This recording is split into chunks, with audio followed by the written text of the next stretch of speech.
Time now for Fibber McGee and Molly, and then stay tuned at 9 for Big Town. The Johnson's Wax Program with Fibber McGee and Molly.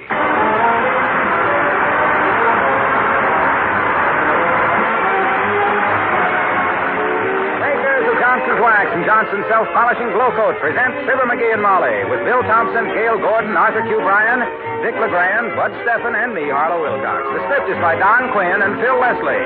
Music by the King's Men and Billy Mills Orchestra.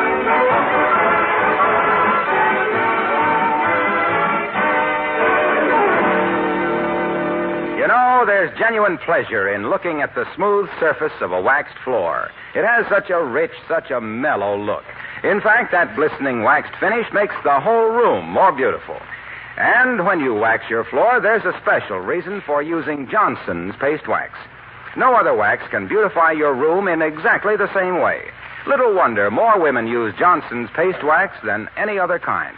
Those women know that Johnson's Paste Wax does more than beautify their floors.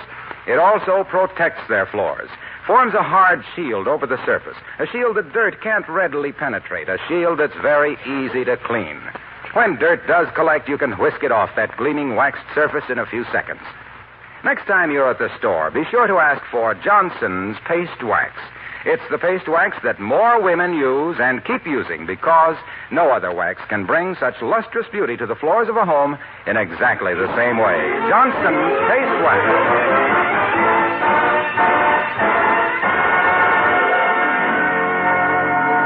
History shows that many a genius flowers late in life. At 50, Darwin wrote The Monumental Origin of Species. At 85, Farwell Dilworthy tried to carve a canoe paddle with his bifocals on and thus invented the mustard spreader. At 67, Norton W. Aspenloop tripped over his groceries, got molasses all over the fruit, and the world is richer for the taffy apple. And at 79, Wistful Vista that is, another middle-aged genius is hard at work on his great idea. As we meet Fibber McGee and Molly.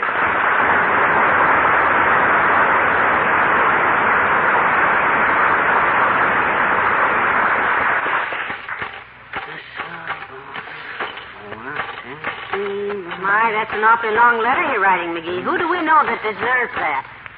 This ain't a letter, Tootsie. I'm writing a movie. A little project that's going to make me famous and both of us rich. Hey, how do you spell century? Century. That's the way I got it, and it don't look right. How are you using it? Well, I say rifle on shoulder, keen senses alert to every sound, the century was walking his post. That's century, dearie. Centry. I thought a century was 100 years. No, that's century. Yeah? I guess you're right at that. I've done century duty in the Army, and by the time you get relieved, it sure seems like 100 years. Tell me more about this movie you're writing, sweetheart. I said a movie, but that's just one angle of it. Oh? First, I'll make it into a movie, then a best-selling book, then it'll go into a 2-bit drugstore reprints and be syndicated in the newspapers. See? Oh? Now, you say the movie people pay me a nominal fee of $200,000. For a nominal fee, dearie, that's phenomenal. But what's the story about? Well, you remember seeing a movie where Don Amici invented the telephone. Yes, and I saw the sequel to it, too. Sorry, wrong number. Well, they done the story of the telephone, the story of radium, the story of baseball, Al Jolson, the Philadelphia story, but what's the story they haven't done? What? The story of the typewriter. Ain't that a Lulu? It's a darb, as we used to say in Peoria. You betcha. When you stop and think how the typewriter is tied up to culture, commerce, business, communication, why, my God. It's amazing that nobody ever thought of it before. Well, that's what they said when the non-skid paperclip was invented, kiddo. Yes, sir. And the zipper. Just Yankee ingenuity.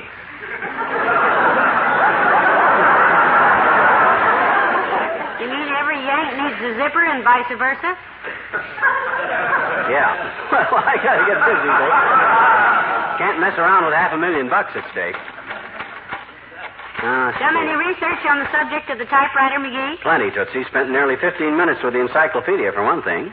For another thing, I may go to the library a little later. Now, for with a doorbell all day long. How can a guy write movie scenarios with that doorbell clanging at all hours of the day? That's the first time it's rung this morning, Pat. Well, it won't be the last if I know Tuesday, and I oughta. Come in. Oh, it's Dr. Gamble, McGee. Do come in, Doctor. Thank you, my dear. Good morning, Stern Wheeler. Hi, gas pain. May I give you a word of advice? Certainly. It won't be worth anything, and I probably won't take it, but I know better than to try to stop you. What is it, dearie? I just wanted to advise the good Dr. Gamble that the next time he calls on an author to make an appointment first. Don't just barge in like a cub bear jumping into a hollow log. Did you say author, Possum Face? What are you authoring, a book on bad manners? I'll give you a title. How to Pull Chairs Out from Under Ladies, or Digging Post Holes with Emily. He's writing a movie, Doctor. They say there's good money in it if you can do it. It's good money in Fort Knox if you can get at it. Look, tonsil nipper. You stick to your racket and I'll stick to mine. You don't tell me how to get literary, and I won't tell you how to retouch a millionaire's x-ray so it looks like he's got ulcers. Now I'll give you some advice, then let you go on your merry Hemingway. Don't be an author. It's a tough life. Speaking from experience, Doctor? No, but my brother is an author, and for him life is just one boring round of receptions and teas. What does he write, Fatso? He writes a comic strip. Oh, you mean a comic strip writer has to attend a lot of literary teas? No, just strip teas. Well, get with it, Elizabeth. Go on, Molly.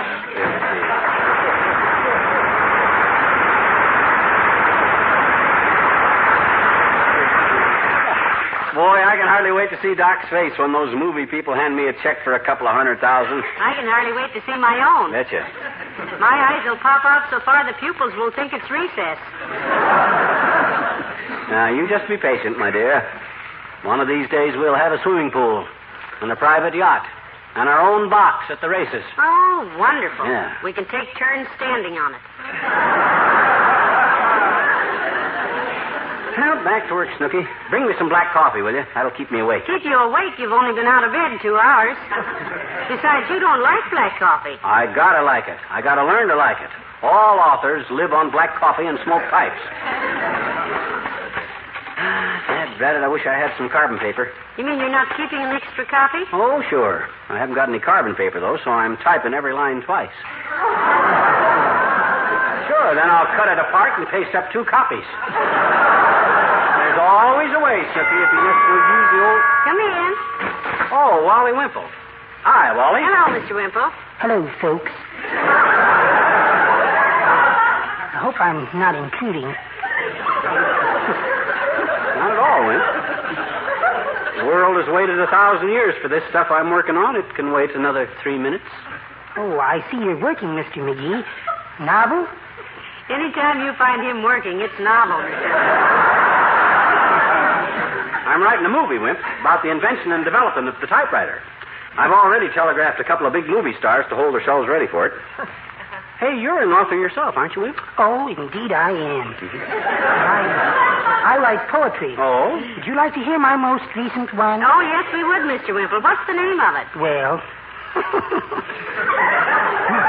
I call it A Lobster and an Oyster. Well, let's hear it before I have to go back to work in about 30 seconds, Wimp. All righty. A lobster and an oyster sat upon the ocean bed, discussing this and that until the puzzled oyster said, "How come you wave your nippers so? Keep rinsing off your paws." Said the lobster, "I'm a cynic. I don't believe in Sandy Claus."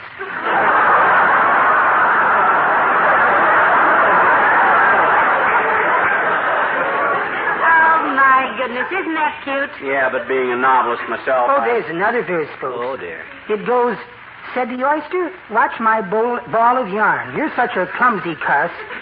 I'm making 8 argyle socks for a lady octopus." The lobster said, "You have no hands, yet you knit things for your girl." "Not knit," replied the oyster, "but let me show you how I purl." Well, I don't want to bother you any more now, Mr. McGee. So long, folks.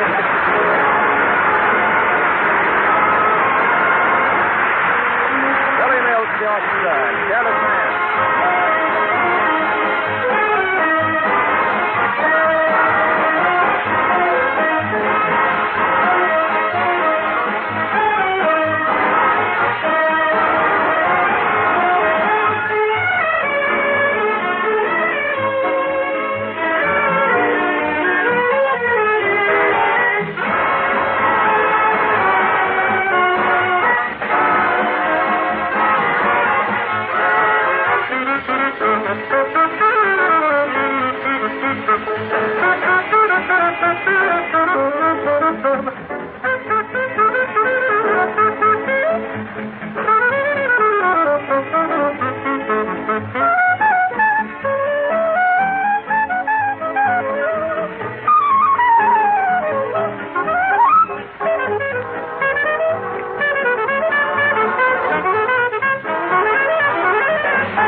Typewriter coming along, McGee. Great, Tootsie, great. This story is going to have everything a story needs to be a knockout, Molly. Really? What suspense. Uh-huh. For instance, on the first page of my story, there's a murder. A murder on the first page? Yep.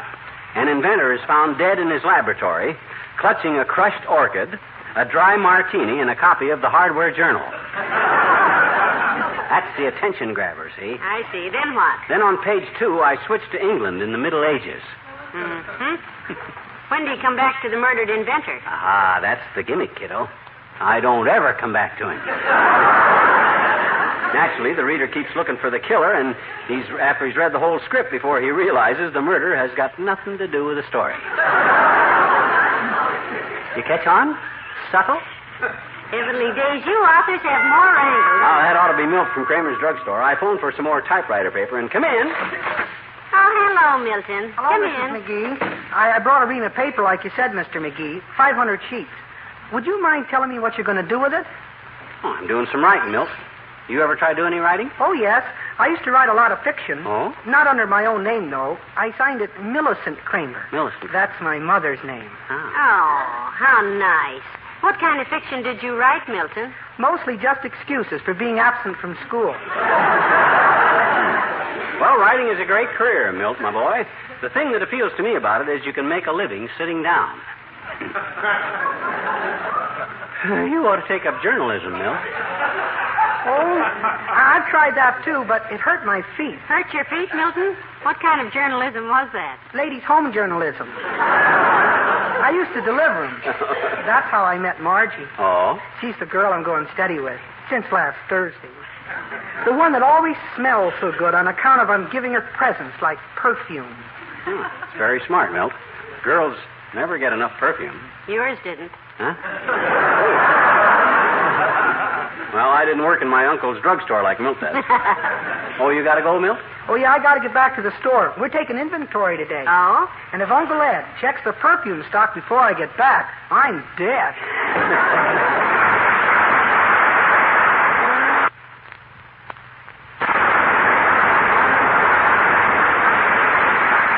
This ain't getting the story of the typewriter told, Molly. I got so much stuff in my head to write down. How far have you gotten with it, anyway? You were telling me about page 2 when Milton came in. Oh, well, I'm up to chapter 5 on it now. Oh? Just a good start. What I'm doing right now is working several countries into the story, you see, giving it a sort of an international touch. Oh, you mean like the Marshall Plan? Yeah. That's the biggest international touch I know of. How does this sound? Listen. Grinding his Egyptian cigarette out on the African leopard skin rug and taking the beautiful Hungarian Countess Toujours in his arms, young Marsh Jefferson gazed hungrily into her eyes. Young who? Young Marsh Jefferson. He's the playboy son of a family of Southern aristocrats who fled to England to escape the poll tax. I see. Anyhow, young Marsh Jefferson gazed hungrily into her eyes. What does the Countess do? Feed him a corn pone? Oh, I got a turning point right here, right now, and I can take the story two ways from here, you see. Sounds like it's gone 4 ways already. You see, I say, as the Countess lifted her face toward his, a sound was heard in the distance. What was the sound? I haven't decided yet. It can either be peasants shouting, which means the French Revolution has busted out, or horses' hoofs, which means the U.S. cavalry is coming. If it turns out to be gunfire, it means 8 literary critics have just shot themselves. Look, dearie, now this is Hello, Molly. Hi, pal. Hello, Mr. Wilcox. Come on in. Sit down, Junior, but don't talk. I'm creating. What's he creating, Molly, besides the funny noise on that paper spoiler? Well, he's writing the story of the invention of the typewriter, Mr. Wilcox. His version of it, at least. Really? Well, look, pal, I used to do a little writing. Let me give you a tip, will you? You'll welcome it, won't you, dearie? No, but I'll be polite about it. Okay, Junior, unburden yourself. I ain't heard anything about you writing the great American novel, but go ahead. Tell the author how to write. Well, I was just going to suggest that you keep it simple. You see, when I first started writing advertising for Johnson's Paste Wax, I used to say, Johnson's Paste Wax will render your possessions invulnerable to abrasions, impregnable to friction, attrition, and confrication. Stuff like that. I think that's beautiful writing. Personally, I don't care. I used to say things like, Johnson's Paste Wax inevitably imparts a coruscating, scintillating fulguration to one's floors, furniture, and woodwork, which endows the domicile with joviality and vivacity and attracts the spirit of euphrosyne to the dwellers therein. You don't say. I almost didn't. You keep writing like that, Junior, and they'll revoke your poetic license. I bet that would have sold a lot of Johnson's Paste Wax, though, if anybody knew what you meant. Well, that's what the company says. They said, look, kid, let's just keep it simple. Just tell them that Johnson's Paste Wax will give floors, furniture, and woodwork a soft, gleaming luster that shines with the happy look of a well-loved home. That will give a new protection and beauty that time and age cannot... It can't. Hey, look. Waxy. Yes, pal. Hey, look. I'd like to stay and criticize your story, but I've got to run along. This is World Trade Week, you know, and I've got to address a meeting. This is what week, Mr. Wilcox? World Trade Week, Molly. A week set aside to highlight the trade between nations. Oh, that. Well, I'm in favor of that, Junior. You may quote me. You may say for me that I feel the more we import and export, the more stuff goes in and out. A very weighty statement, dearie. Yeah. You may tell your meeting that I said the more countries trade with each other, the better off we all are, and well, then we'll... Oh, I see. You feel that the ship of state sails best with the trade winds. Exactly. Thank you, pal. That's a very thoughtful statement. So long, Molly.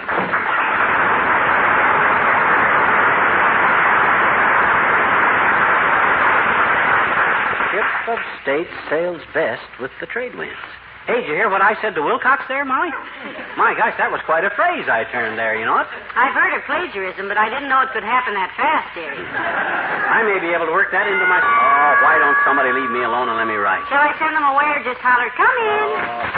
Oh, it's Ole from the Elks Club, McGee. Hello, Ole. Well, hello, missus. Hello, McGee. Hi, Ole. I can't waste time with you now. I'm writing a novel. Good. I talked to the missus. It's a screenplay. Going to sell it to the movies. Well, I won't bother you. Well, missus, how's things with you? Oh, fine, Ole. Going to sell this story for maybe $500,000, Ole. Can you think of any better way to pick up that much dough outside of finding uranium in the backyard? What's good about finding uranium? I got a backyard full of uranium. It don't make me rich. You've got uranium in your backyard? Does the government know about it? Sure, my congressman, he sends me free seeds. I plant them by the directions, and every spring up comes uranium. Oh, geranium. We thought you meant uranium-235. For $2.35, McGee, I can buy roses. You sell a movie script, boy, and you can buy anything. Well, I'll let you know when my story of the typewriter plays the bijou, Ole. You'll get a kick out of seeing my name on the screen. Oh, I see your picture on the screen all the time, McGee. McGee's picture? On the screen, Ole? Where? My gosh, I didn't... At the Elks Club, McGee. Huh? We got a hole in the back door screen. I use your picture to keep out the flies. It works fine. Even keeps out people. Well, so long, missus.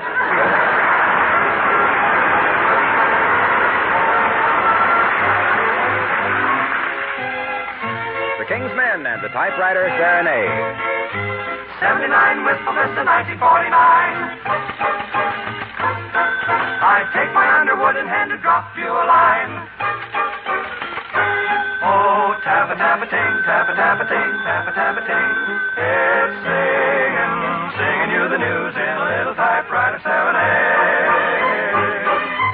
Every little tap means a little kiss, tappa-tappa-ting. It's ringing, bringing you my heart in a little typewriter serenade. And while I'm typing out this letter, I'd better enclose more kisses. Tappa-tappa-ting, tappa-tappa-ting, tappa-tappa-ting.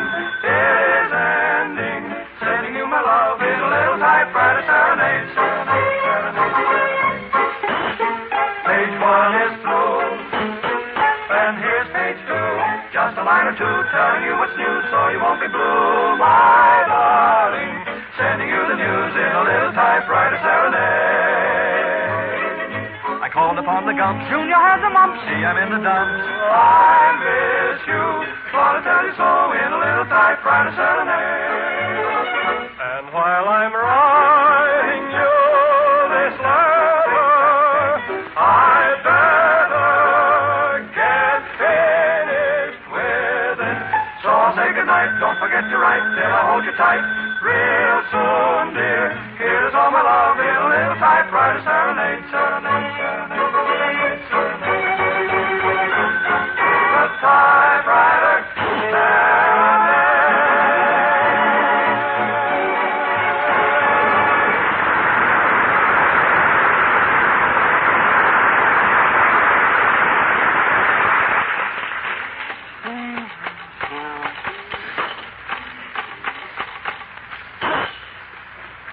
Well, that's page 112. I'll bet even Sinclair Lewis don't write this fast. You say you've already wired a couple of movie stars, McGee? Yep. In fact, this yarn is tailor-made for them. It's a natural. You see? Uh-oh. Maybe that's a messenger boy. It's about time I was hearing from them movie stars. Come in. Oh, it's his honor, McGee. Hello, Mr. Mayor. Hello, Molly. Good day, McGee. Oh, sorry to interrupt your letter writing. I'm not writing letters, Latriv. I'm writing a movie. First movie you ever wrote, McGee? First one this week. I'm writing the story of the typewriter, Latriv. His next story will be called Fog. It'll be a condensed version. Well, this is sort of a synopsis, too, I presume. Can you tell the story of the typewriter in a nutshell, McGee? Now, that's an interesting question, Latriv. If I can do that, think what I can save in postage. Yes. If it gets too long, dear, you can even use a coconut shell. What size shell did you have in mind, Latriv? Oh, I'd say a walnut shell. Write the story on fine tissue paper, wad it up tightly, and send it to Hollywood in a nutshell. Let it go, McGee. He meant a real nutshell. What did you think I meant? Never mind. You ever do any creative writing, Latriv? A little, yes. I've always believed the pen was mightier than the sword. Except maybe at a military wedding. Imagine the bride and groom having to crawl along under crossed pens dripping ink on them. You mean when you were in the service, Latriv, you could fight better with a pen than you could with a sword? Oh, yes, indeed. Yes, we had pens that were full of tear gas. Much more effective than swords. Well, now what shall we talk about? Want me to read you my movie story, Latriv? As far as I've got? Only take an hour and a half or so. You see, the first shot is a cottage in England. We truck the camera up to a pub. Ah, England. I love England. I'm an old Oxford man, you know. Oh, not McGee. He prefers high shoes. He says Oxfords don't support the ankle properly. Besides, those Oxfords of yours don't look so old. How many times have you had them half sold? 3 times. I'm really an old Oxford man. New Oxfords are so hard on the feet when you have to do as much walking as I do. It's no use, McGee. Let's give it up. Yeah.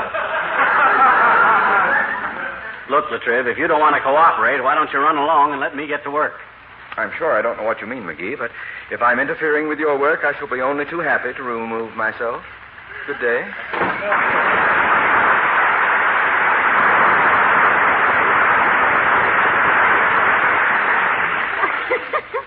I wonder if he's catching on or whether this was just coincidental. Search me. We sure didn't get any place with him today. Oh, well, I got to get back to work. Now, let's see. McGee, what movie stars did you say you wired about taking part in this picture of yours? And weren't you being slightly premature? No, because this will be such an important picture. I wanted to have exactly the two people that would... here we are. Come in. Get him, McGee.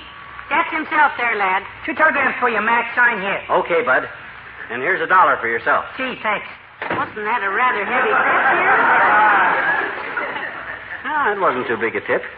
Because if this story sells, I can afford it. And if it don't, I may be delivering telegrams one of these days myself. Maybe somebody will give me $1. Well, who are the wires from? Open them up quick. Okay, let's see. Wait, tape. Oh, my gosh. What? Gregory Peck can't make it. Oh, dear. Shucks. Says he's got previous commitments. Doggone it. How about the other one? Oh, wait, I get it. Let's see, Papa. Oh, can you beat that for rotten luck? She's tied up, too. Who? Marcia Hunt.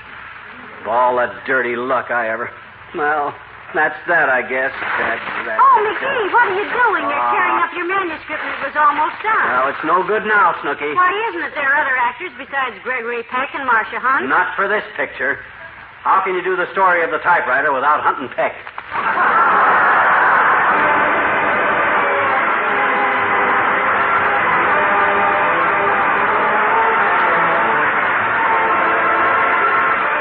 Fibber and Molly return in a moment.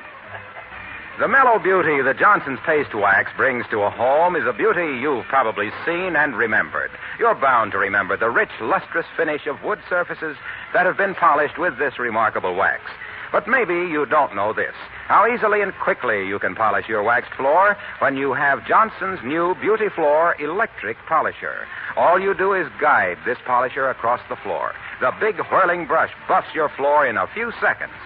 Ask your dealer about Johnson's new Beauty Floor electric polisher. You can buy one now or rent one at low cost if you prefer.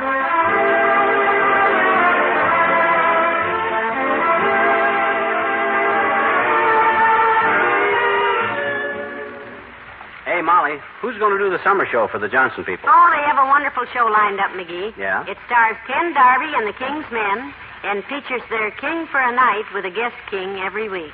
Oh, that sure sounds very good. How many more shows have we got? Just one more after tonight. Just one? Yeah, just one. You sure? Yeah, I think Hey, so. I don't know. Wait till I count my sodamint tablets. Yep, you're right. Only one left. Good night. Good night, all.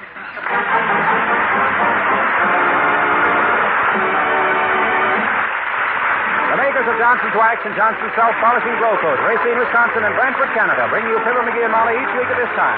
Be with us again next Tuesday night, won't you? Rub it on, wipe it off. That's how easy it is with Johnson's Carnew, the auto polish that saves you work while giving your car a Sunday shine. First, Carnew cleans your car, cuts through traffic tarnish and road film that water won't touch. Second, Carnew polishes your car, makes the whole body sparkle like new. Yes, cleaning a car can be a hard job, but not with Carnew, because Carnew cleans and polishes your car in one easy application. Tomorrow, ask your nearest service station or dealer for Johnson's Carnew. Just rub it on, wipe it off. That's all you do with Carnew. This is NBC, the National Broadcasting Company.